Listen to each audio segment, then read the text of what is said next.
प्रातः क्लास चल रहा था।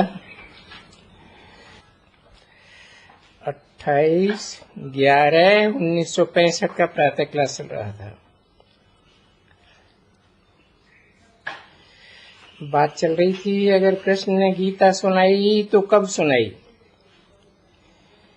ये सब बातें डिटेल में बाप बैठ करके समझाते हैं। स्कूल में भी पहले तो अलफ बे पढ़ते हैं, फिर आहिस्ते आहिस्ते बड़ा इम्तिहान पास करते।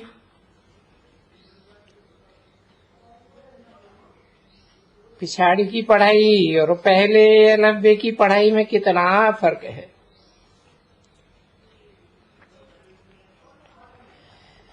ये भी ऐसे है, जैसे जितना आगे समझाते थे उससे सहज भी समझाते हैं। इससे जास्ती और आगे समझाएंगे।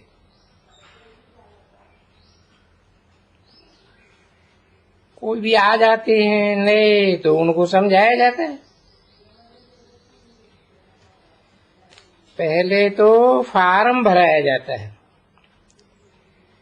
फिर समझाया जाता है बाप के साथ क्या संबंध है। जरूर सबका बाबा हुआ,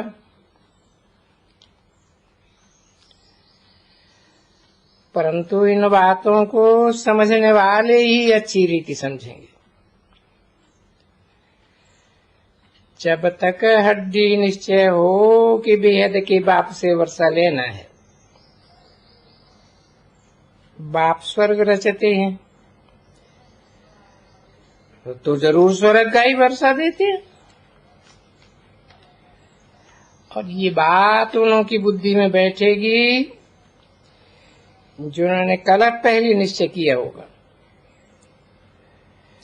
तुम देखते हो कई बच्चे सवेरे उठ नहीं सकते हैं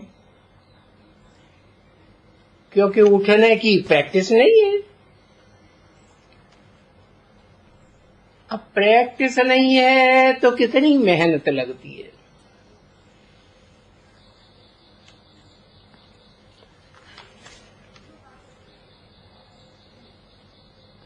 अट्ठाईस 11/1965 की प्रातः क्लास का 6ठा पेज चल रहा है।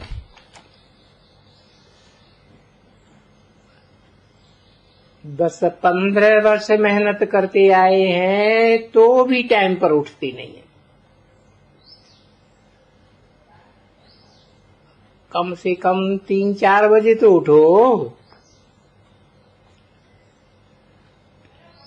भक्त लोग भी सवेरे उठकर कुछ ध्यान करते हैं, मंत्र जपते हैं, बहुत सवेरे उठते हैं।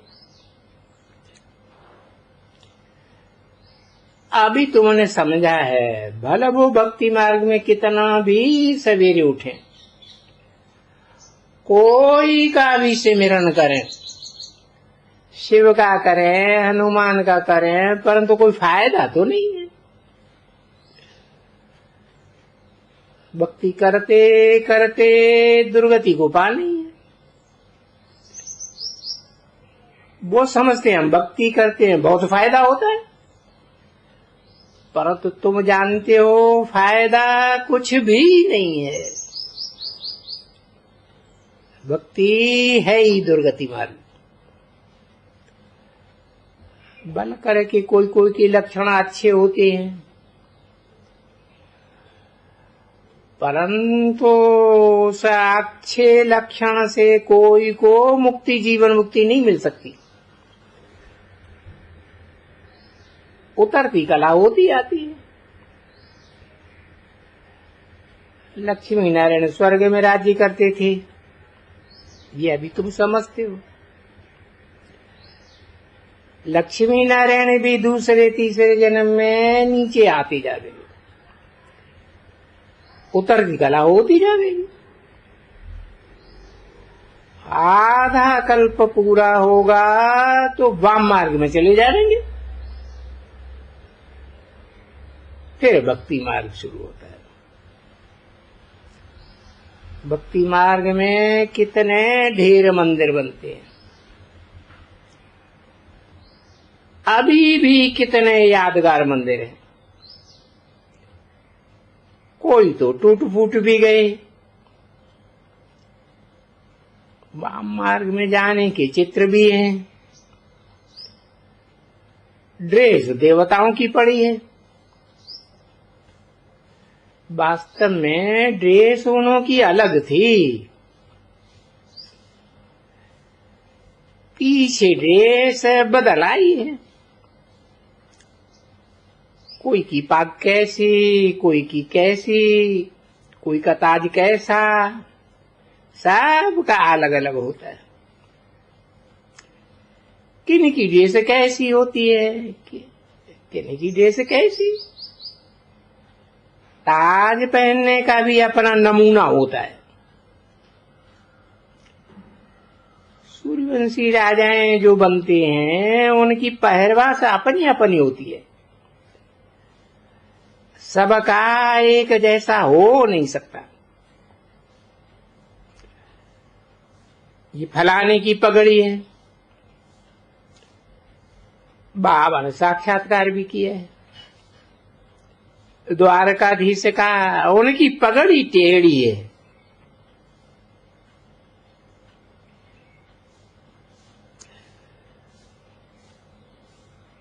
टेढ़ी पगड़ी थी। अब ये सारा ड्रामा बना हुआ है। आदि से अंत तक जो कुछ हो रहा है ये ड्रामा। फिर भी ऐसे ही होगा। फिर वाम मार्ग में जाएंगे और वाम मार्ग में जाएंगे तो सबका मतभेद हो जाएगा। सबकी रस्म रिवाज अलग अलग हो जाएगी। सूर्यवंशियों का अलग है, चंद्रवंशियों का अलग है। ड्रामा का ये खेल बना बनाया है। फिर उस ड्रामा को ऐसे ही रिपीट होना है। तुम समझते हो हम फिर से भी हद के बाप से गति सदगति पाते हैं।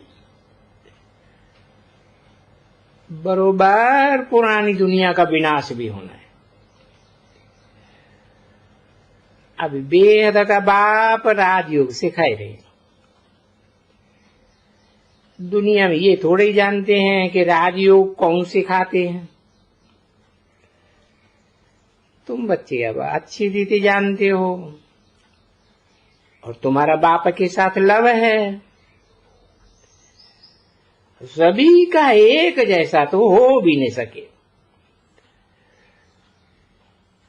अज्ञान काल में भी सबका लव एक जैसा तो होता नहीं है।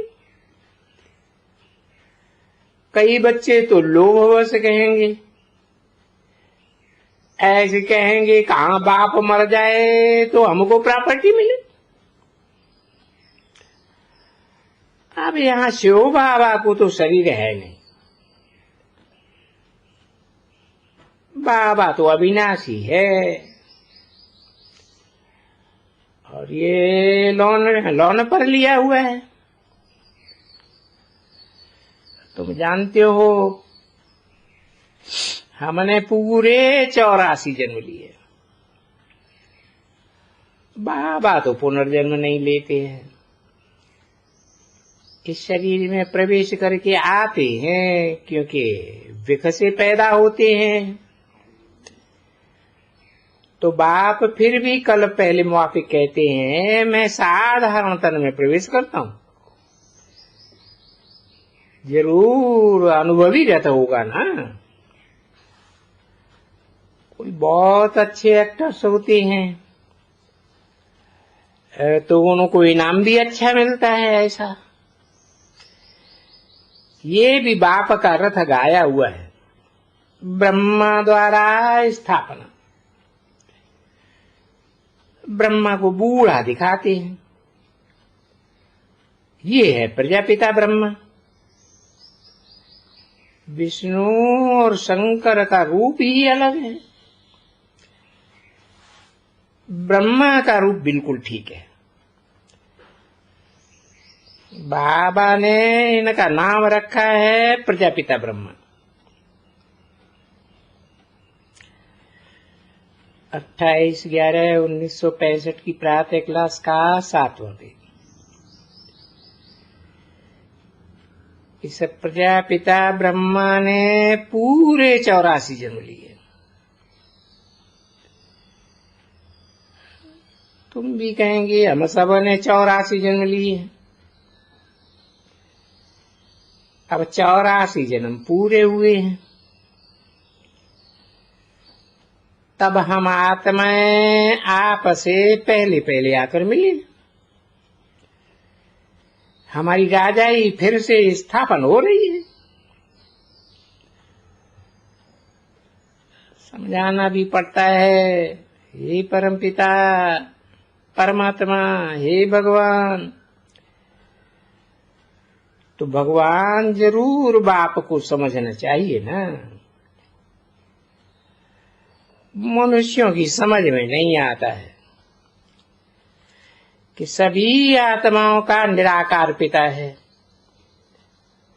आत्माएं भी निराकार है, पिता है। तब तो भक्ति मार्ग में याद करते हैं। आत्माओं को बाप से सुख मिला था। जब दुख में भगवान को याद करते हैं, तुम जानते हो हम आधा कल्प याद करते आए। शुरू में सोमनाथ का मंदिर बनता है तो जरूर बाप को ही याद करेंगे।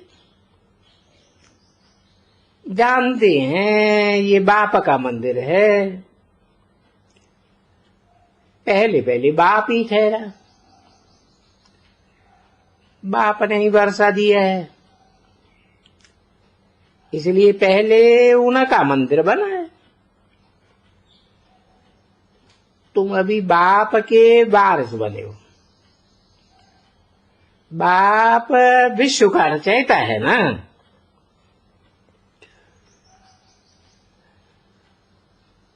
तुम जानते हो हम पहले पहले भक्त शिव के बनते हैं।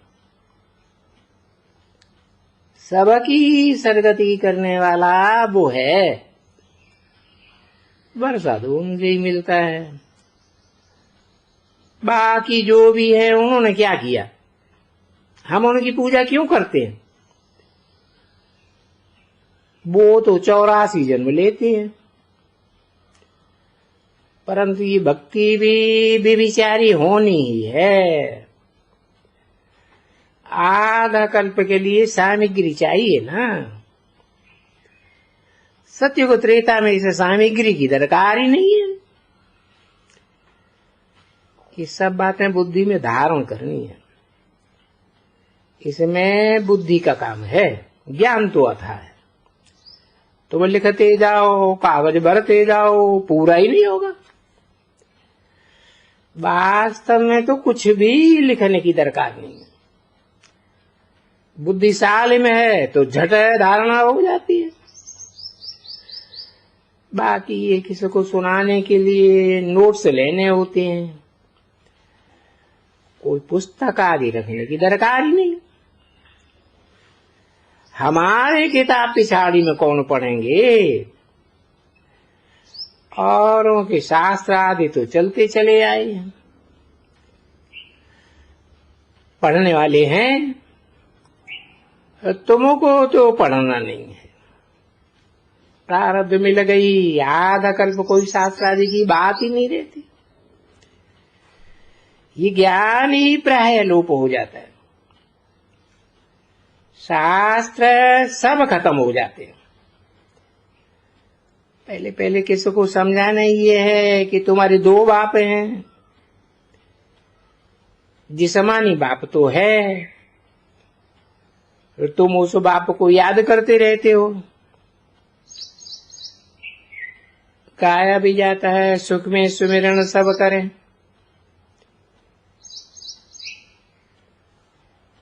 लेकिन ये गलत बात है। दुख में सुमिरन सब करें, ये ठीक है, भारत की बात है। बाप भी भारत में आते हैं। अब शिव जयंती आती है, तुम कहेंगे हम अपने बाप का फलाना जन्मदिन मनाते हैं। योग बल से हम स्वर्ग का वर्षा ले रहे हैं। कितने समय से ले रहे हैं? बहुत बच्चे कहते हैं हम 2 बरस के हैं, 6 बरस के। तो तुम भी अपना जन्मदिन मनाओ ना। विकारी जन्मदिन मनाते हो, निर्विकारी क्यों नहीं? ये तो मनाना चाहिए। वो तो 1-2 को खिलाते हैं, तो तुमको क्या करना है? शिव बाबा को भी लिखेंगे, त्रिमूर्ति शिव का फलाना जन्म मनाए रहे हैं, भला कोई पूछे। प्रजापिता ब्रह्मा कुमार कुमारियां हैं तो जरूर बाप आया होगा। ये है शिव का ज्ञान यज्ञ। ब्राह्मण जरूर चाहिए। पहले ब्राह्मण बनाते हैं। ब्रह्मा कहां से आया? ब्रह्मा को अडॉप्ट किया। जैसे स्त्री को अडॉप्ट किया जाता है, फिर बच्चे पैदा होते हैं। मैंने भी इनको अडॉप्ट किया है। इनके मुख कमल से तुमको रचता हूं। माता चाहिए ना, तो इनको अडॉप्ट किया। बाप भी स्त्री को अडॉप्ट करते हैं, तो पहले पहले बाप का परिचय देना। जरूर बाप संगम पर आया होगा, तब तो वर्षा देंगे। बाप कहते हैं मैं आकर के राजयोग सिखाता हूं। इस राजयोग की समझानी बहुत सहज है। श्रीमत कहती है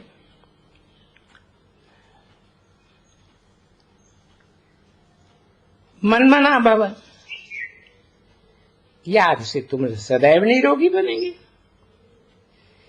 याग से तुम काल पर विजय पाते हो। इस ज्ञान और योग से हेल्थ वेल्थ दोनों मिलती है। देवताओं को योगी कहा जाता है, यहां तो सब हैं भोगी। वो योगेश्वर और वो भोगेश्वर। वास्तव में ईश्वर कोई भोगी नहीं बनाते। वो भोगी तो रावण बनाते हैं। हम बनते हैं ईश्वरी योगेश्वर, फिर बनेंगे आसुरी भोगेश्वर। ये रावण भी कोई कम थोड़े ही है। आधा कल्प उनका राज्य चलता है। वो निर्विकारी और वो विकारी। हम निर्विकारी थे, फिर विकारी बनते हैं। ये किसी को पता नहीं है। हम सो पूज्य निर्विकारी, फिर हम सो पुजारी। कितनी सहज बातें हैं। तुम समझते हो लक्ष्मी नारायण को बाबा से वर्षा मिला था, अब फिर हम बाबा से ले रहे।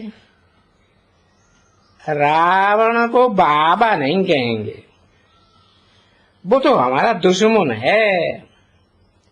हमारा वर्षा छीन लेते हैं। अच्छा, गुड मॉर्निंग।